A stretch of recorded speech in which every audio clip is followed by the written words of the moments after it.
Hello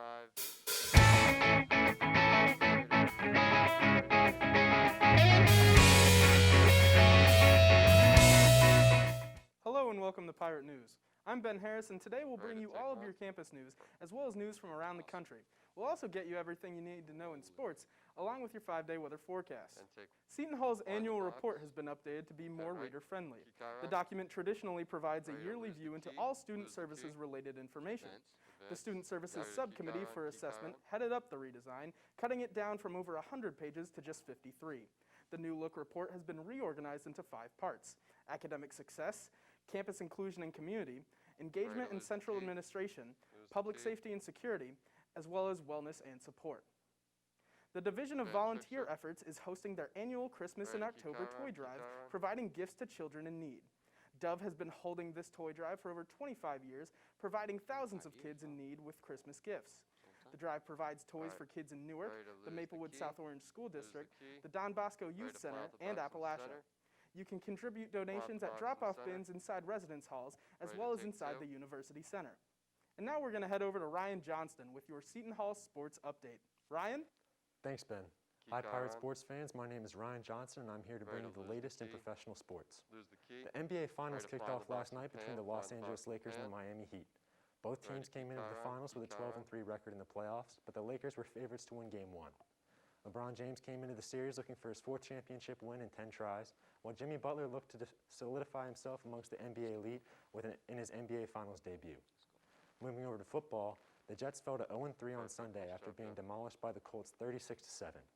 Sam Darnold threw for 168 yards, a touchdown, and 3 interceptions. It has been reported that Jets head coach Adam Gase could be fired with a loss Thursday against the Broncos. Meanwhile, the Giants became the second New York team in 2 weeks to suffer a loss against the injured 49ers. They lost 36-9, and Daniel Jones threw for 179 yards and an interception. The Giants are back in action Sunday as they head to Los Angeles to take on the Rams. On the baseball diamond, the Yankees struggled to finish out the season, winning only 1 out of their last 5 games against the Blue Jays and the Marlins. However, they bounced back in dominant fashion on Tuesday night in Game 1 of their wild card series against the Indians, winning 12-3. Garrett Cole had a fantastic night, pitching for 7 innings and only letting in 2 runs. The Mets finished out their season poorly, losing to the Nationals in their last 3 games. They finished 4th place in the NL East, missing the playoffs entirely. On Monday night, the Tampa Bay Lightning took home the Stanley Cup for the 2nd time in the club's history. Victor Hedman, the Lightning defenseman, was awarded the Conn Smythe Award for his stalwart defense throughout the playoffs, while former NJ Devils winger Blake Coleman scored the game-clinching goal to win it all. That's all for today's sports update. I'm Ryan Johnston. Now back to Ben Harris for more local news. Thanks for that great update, Ryan. While Seton Hall has seemingly managed to keep COVID numbers relatively low, another New Jersey university has had a boom in case numbers. Monmouth University in Long Branch reported 36 new cases of COVID-19, according to their September 25th testing data. The university has responded by increasing restrictions, limiting gatherings to 5 people, and banning indoor dining until October 14th. The university will also be postponing all athletic games and practices and requiring clubs and organizations to hold virtual meetings. Monmouth's total number of positive cases is 39. Governor Phil Murphy signed a $32.7 billion plan that will reinstate the so-called millionaire's tax. The plan intends to give middle and lower class folk tax rebates, invest in education, and provide clean water and improve transportation infrastructure. Murphy's budget will raise taxes on large corporations and send billions to public school districts and millions to transportation. Overall, New Jersey's new budget is 4% higher than the previous year's spending plan. Now it's time to take a look at our 5-day weather forecast with Wilnir Louis. Wilnir?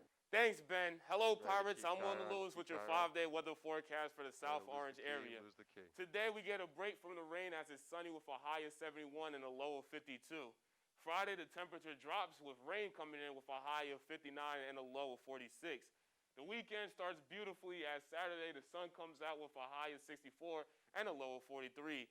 The temperature stays around the same on Sunday with a high of 65 and a low of 50. Finally, to start off the work week on Monday, unfortunately, rain is possible with a high of 66 and a low of 49. That is all for your 5-day weather forecast. Once again, I'm Wilnir Louis. Now throwing it back to Ben Harris to keep you up to speed with the news. Thanks, Wilnir. On Tuesday night, President Donald J. Trump and former Vice President Joe Biden were in Cleveland, Ohio for the first presidential debate. In one of the most chaotic debates in recent memory, Trump and Biden were asked questions concerning the COVID-19 pandemic, Supreme Court Justice nominee Amy Coney Barrett, American healthcare, and issues of race, among other topics. Within the countless interjections and insults from each side, the biggest headline of the night was the president refusing to condemn white supremacy, instead electing to shift unwarranted blame to the non-existent Antifa and call upon the far-right neo-fascist Proud Boys to stand back and stand by.